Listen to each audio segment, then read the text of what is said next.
तर मित्रांनो नमस्कार, कशा आहात तुम्ही? तर स्वागत आहे तुमचं माझ्या ब्लॉगमध्ये. तर बघा मी आज काय बनवते. मला यांनी खूप दिवसांपासून बोललेले की आप्पे बनव. याला पनियारम बोलतात इथे आमच्या इथे. आमच्या नाशिकला आप्पे बोलतात.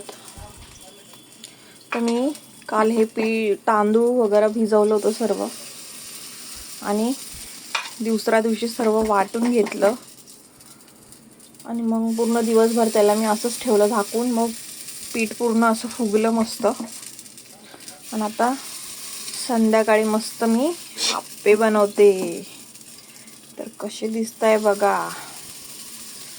तर मी ना तुम्हाला बनले ना तर मी तुम्हाला दाखवते कसे बनलेत माझे आप्पे. तर चटणी पण दाखवते मी तुम्हाला कशी बनवली आहे ते. तर बघा मित्रांनो, मी मस्त इथे नारळाची चटणी बनवली आहे आणि इथे मस्त टोमॅटोची चटणी बनवली आहे, कांदा टोमॅटोची. थोडंसं नवीन टाईपनी मी ट्राय केले. तर कशी वाटते चटणी मला ब्लॉगमध्ये कमेंट करून सांगा तुम्ही.